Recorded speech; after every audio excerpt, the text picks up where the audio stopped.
जय श्री राम भक्तों स्वागत है आपका हमारा चैनल देववाणी में। भक्तों, आपको हमारी कथाएं कैसी लगती हैं हमें कमेंट करके ज़रूर बताएं और हमारे चैनल को अधिक से अधिक सब्सक्राइब करें। तो चलिए शुरू करते हैं आज की कथा। सूरज की एक किरण अंदर आई और प्रमिला एक काले सांप में बदलकर सड़क पर चली गई और राजा के बगीचे में जाकर छिप गई। भालू ने जब गाड़ी में कुर्सी खाली देखी तो बहुत जोर से रो पड़ा।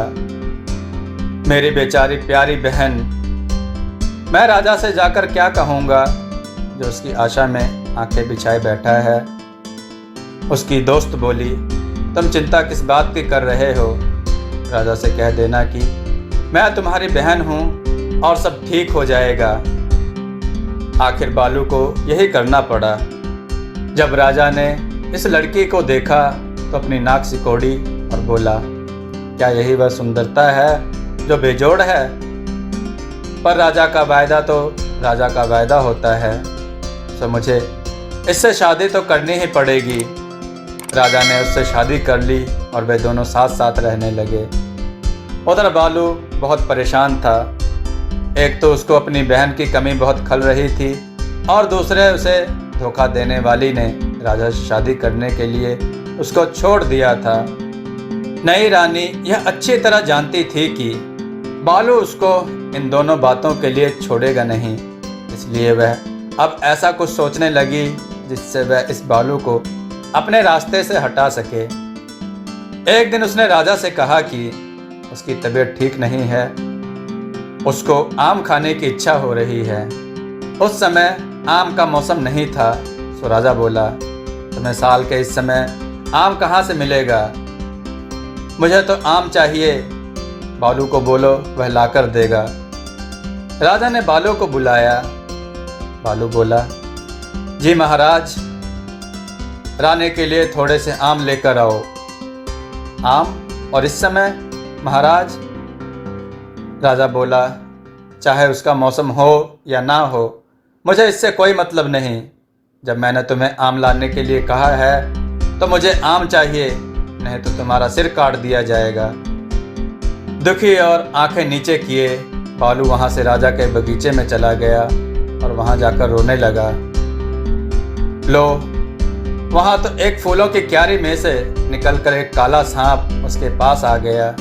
उसने उससे पूछा, क्या बात है, क्यों रोते हो भैया? यह सुनते ही बालू बोला, अरे बहन, तुम यहाँ इस रूप में? तब प्रमिला ने उसको अपनी सारी कहानी बताई कि किस तरह से उसके साथ वाली लड़की ने उस कुर्सी की छत का कपड़ा फाड़ दिया था और फिर वह किस तरह से सांप बन गई। बालू बोला, बहन, अब मैं भी बहुत मुश्किल में पड़ गया हूँ। और उसने उसको राजा के हुक्म के बारे में बताया। ओह, यह तो कोई सोचने की बात ही नहीं। मेरे पास एक खास ताकत है जिससे मैं बेमौसमी फल ला सकती हूँ। तुमने कहा कि तुमको आम चाहिए, ठीक है। और देखते ही देखते वहाँ आम की एक टोकरी सी प्रकट हो गई। बालू उस टोकरी को लेकर तुरंत ही राजा के पास दौड़ा गया। रानी ने वह सब आम खा लिए और उसके लिए यह बड़े शर्म की बात थी कि उसने बालू को जहर नहीं दे दिया। 3 दिन बाद रानी को संतरे खाने की इच्छा हुई तो उसने फिर बालू को संतरे लाने के लिए कहा। बालू ने उसे फिर बेमौसमी संतरे लाकर दिए। इस प्रकार रानी की रोज फरमाइश बढ़ती रही। एक दिन वह रानी के कहे अनुसार एक फल नहीं ला सका तो राजा ने उसे फांसी लगाने का हुक्म दिया। फांसी लगाने से पहले उससे आखिरी इच्छा पूछी गई तो उसने एक ही इच्छा प्रकट की कि उसकी लाश शाही बगीचे में दबा दी जाए, उसे जलाया ना जाए। राजा बोला, ठीक है।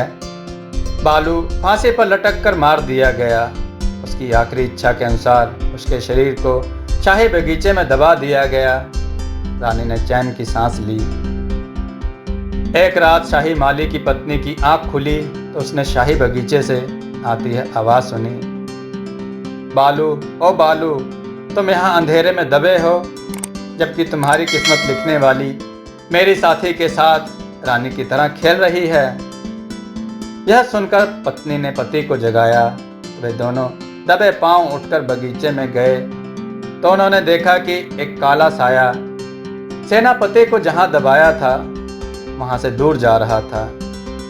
सुबह को जब रोज की तरह वह माली राजा के लिए फूल गुलदस्ता बनाने के लिए बगीचे में जा रहा था, उसने देखा कि फूलों की क्यारी में तो मोती और जवाहरात बिखरे पड़े हैं।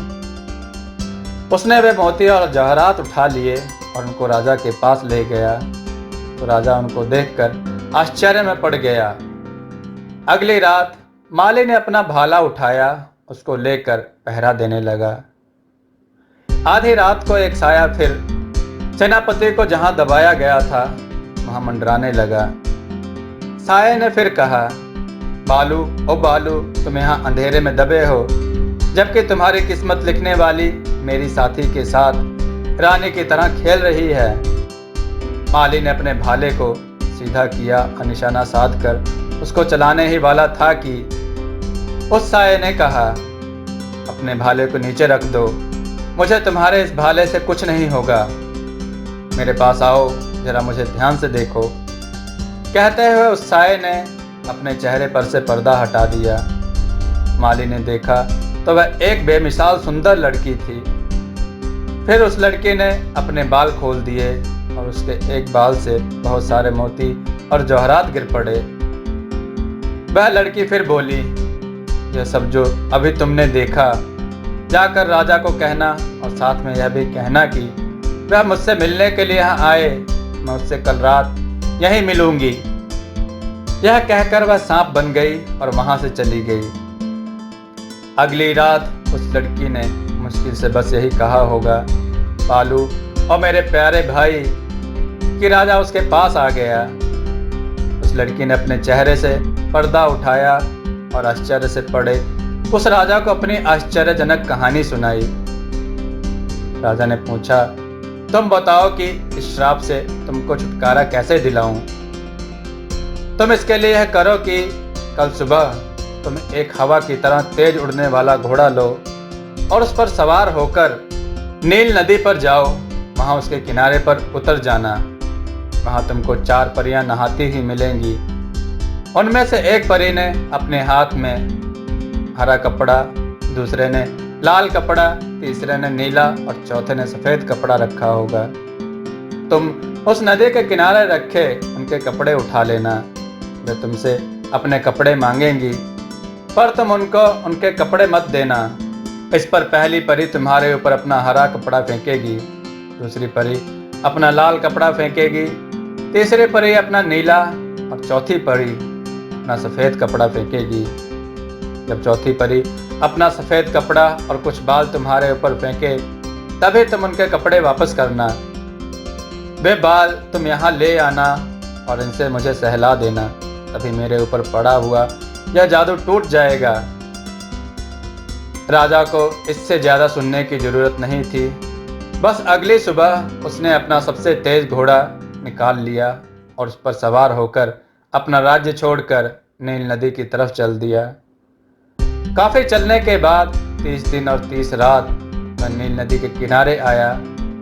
वहाँ उसको वे 4 परियां नहाती मिल गई। फिर उसने वही किया जो बालू की बहन ने उससे करने के लिए कहा था। उसने नहाती ही परियों के कपड़े उठा लिए। जब परियों ने अपने कपड़े मांगे तो राजा ने उनके कपड़े नहीं दिए।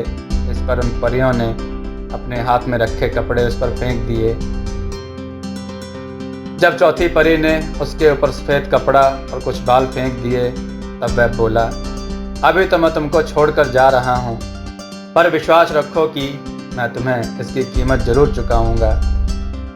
अपने राज्य में आकर वह अपने बगीचे की तरफ दौड़ा और उस सांप को आवाज़ लगाई।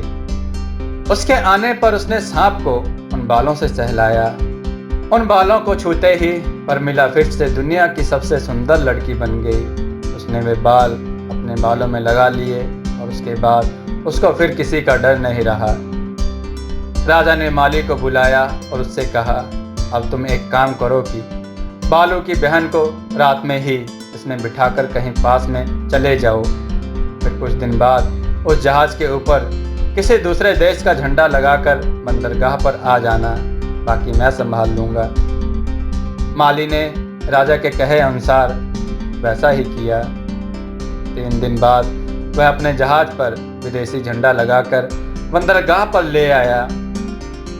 राजा अपने महल से समुद्र देख सकता था, तो जब उसने देखा कि एक विदेशी जहाज उसके बंदरगाह पर आकर लगा है, तो उसने अपनी रानी से कहा, यह कौन सा जहाज है, जरा देखें तो। लगता है कि मेरा कोई रिश्तेदार आया है, चलो उससे चलकर मिलते हैं। उसकी रानी, जो हमेशा अपने आप को दिखाने के लिए तैयार रहती थी, पलक झपकते ही जाने के लिए तैयार हो गई। वहाँ जाकर वह उस जहाज पर गई तो वहाँ तो उसने प्रमिला को पाया। उसने सोचा, जहाँ तक मुझे याद पड़ता है, बालू की बहन तो काला सांप बन गई थी, फिर यहाँ कैसे आ गई? मुझे लगता है कि यह तो वही है। यही सोचते हुए वे दोनों उस नए आने वाले के साथ उसकी सुंदरता की तारीफ करते हुए जहाज से नीचे आ गए। राजा ने रानी से कहा, ऐसी लड़की को जो कोई नुकसान पहुंचाए, बताओ उसको क्या सजा देनी चाहिए? रानी बोली, पर ऐसा कौन नीच हो सकता है जो ऐसी लड़की को नुकसान पहुंचाएगा? सोचो कि अगर कोई है भी तो उसको क्या सजा मिलनी चाहिए? रानी बोली, उसको तो इस खिड़की से नीचे फेंक देना चाहिए और फिर जिंदा जला देना चाहिए। राजा तुरंत बोला, तुमने ठीक कहा, यही हम उसके साथ करने जा रहे हैं। यह लड़की बालू की बहन है, जिससे मैं शादी करने वाला था और तुम उससे जलती थी। तुम इसके साथ आई और तुमने इसको सांप बनने पर मजबूर किया ताकि तुम इसकी जगह ले सको। अब तुम्हें मुझे धोखा देने का मजा चखना पड़ेगा। अच्छा हुआ कि तुमने अपनी सज़ा अपने आप ही सुना दी। फिर उसने अपने नौकरों को बुलाया और उनसे उसको खिड़की से बाहर फेंकने और फिर जिंदा जलाने को कहा। जैसे ही राजा ने यह सब अपने नौकरों को कहा, तुरंत ही नौकरों ने उसे खिड़की से नीचे फेंका और उसको महल के पास ही जिंदा जला दिया। राजा ने बेकसूर बालू को फांसी की सज़ा देने के लिए उसकी बहन से माफ़ी मांगी। प्रमिला बोली, जो हो गया सो हो गया, उसे भूल जाओ। अब देखना यह है कि हम बगीचे में क्या कर सकते हैं। सो वे दोनों बगीचे में गए और बालू को जहाँ दबाया था वहाँ से उसके शरीर को बाहर निकाला। वह वैसा का वैसा ही रखा था। प्रमिला ने एक छोटे से बर्तन से पानी लिया और बालू की गर्दन पर डाला। पानी पड़ते ही उसकी सांसें आने लगीं, फिर वह हिलने लगा और फिर उसने अपनी आंखें मलनी शुरू कर दी, जैसे वह बड़ी लंबी नींद से जाग रहा हो। और फिर वह खड़ा हो गया। सबने एक दूसरे को गले लगाया और राजा ने महल में खुशियां मनाने का आदेश दे दिया। उन दोनों के माता पिता को भी बुला लिया गया। बड़े धूमधाम से प्रमिला और राजा की शादी हो गई और वह सब खुशी खुशी रहने लग गए। दोस्तों, आपको यह कथा कैसी लगी? अपने विचार और सुझाव कमेंट में जरूर दें। हमारी कथाओं को लाइक करें, हमारे चैनल को सब्सक्राइब करना न भूलें। हमारी कथाओं को शेयर जरूर करें, जिससे लोगों को अच्छा ज्ञान प्राप्त हो। जय श्री राम भक्तों।